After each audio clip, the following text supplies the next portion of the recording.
Assalamualaikum warahmatullahi wabarakatuh. Bismillahirrahmanirrahim. Alhamdulillahirabbil alamin.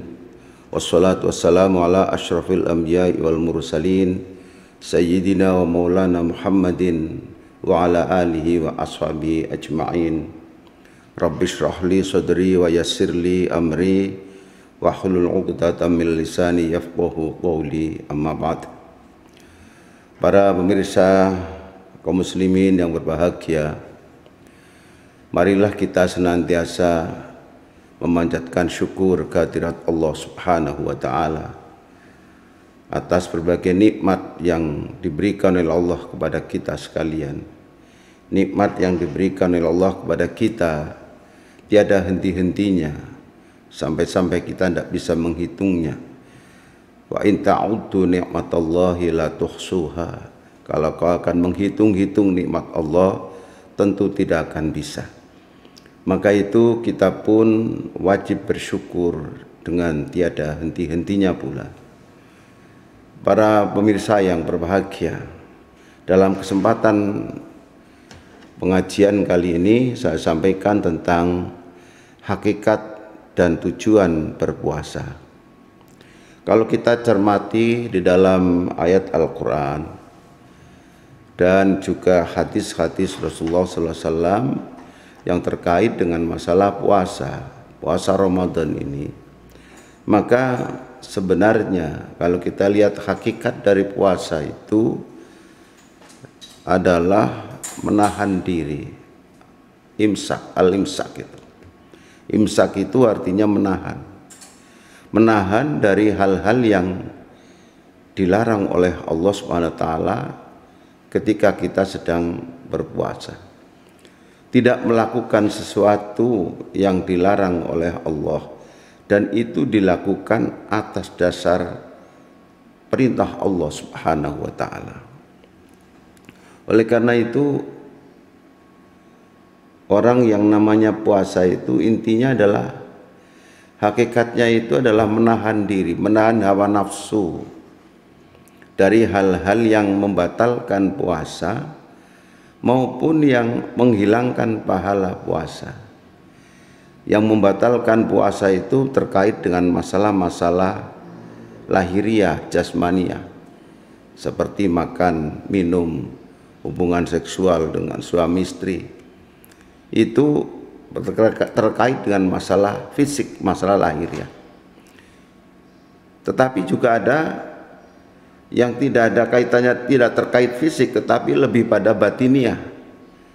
Dan ini pun ada hal-hal yang dilarang ketika kita berpuasa, di mana ketika larangan itu dilanggar, tidak bisa menahan dirinya, sehingga yang mestinya tidak dilakukan tapi dilakukan.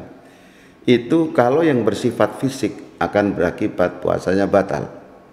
Seperti harusnya tidak makan, tidak minum di siang hari, itu dilanggar, maka batal puasanya.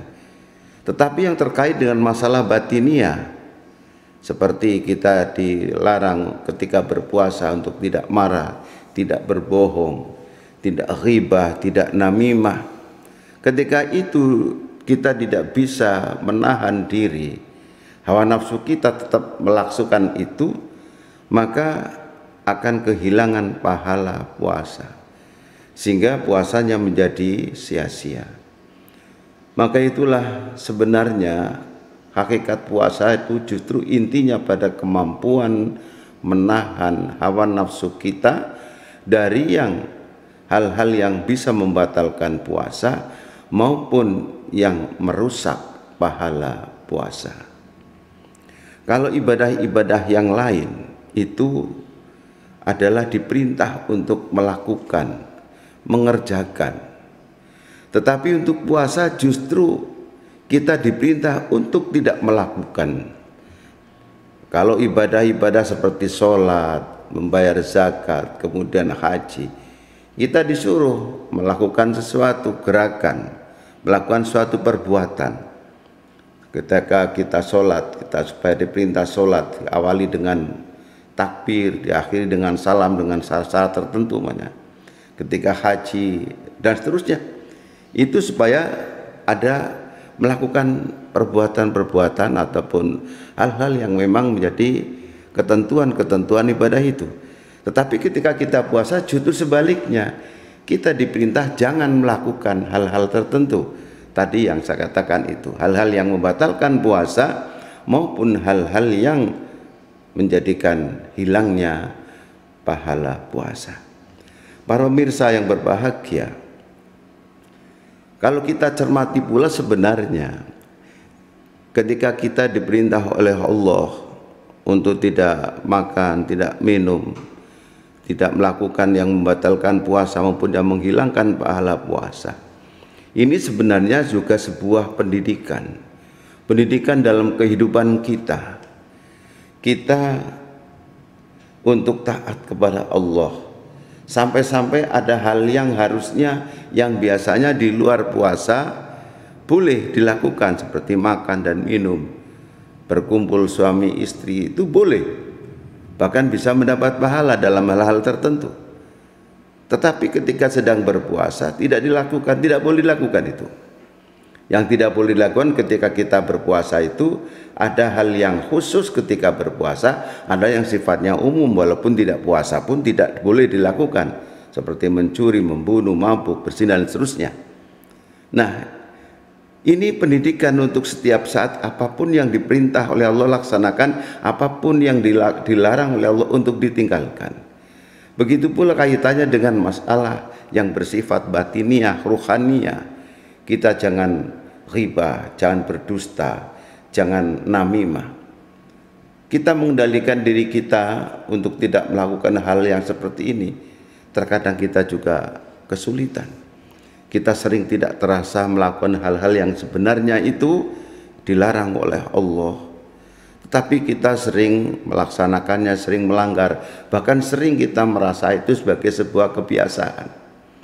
Seperti yang terutama sekali yang terkait dengan masalah yang bersifat batiniah. Kita untuk tidak marah, tidak ghibah, tidak namimah, tidak melihat lawan jenis dengan syahwat, tidak sumpah palsu, dan seterusnya larang-larangan itu. Di era seperti sekarang ini apalagi yang namanya berdusta kadang-kadang dianggap biasa, bahkan membuat berita-berita yang sifatnya mengandung kedustaan, sifatnya itu ghibah, bahkan sifatnya namimah. Kita sering tidak terasa mengikuti alur kemauan siapa nggak tahu yang membuat ulah seperti itu, sehingga kita nulis di WA, nulis di medsos itu, seperti membuat berita-berita hoax. Bahkan kita juga sering termakan oleh permainan-permainan orang-orang yang tidak jelas dari mana itu. Sering kita ikut-ikutan nge-share sesuatu yang sebenarnya belum jelas sumbernya. Lah kalau ini sesuatu yang benar mungkin tidak ada masalah. Kalau satu kebaikan mungkin nggak ada masalah.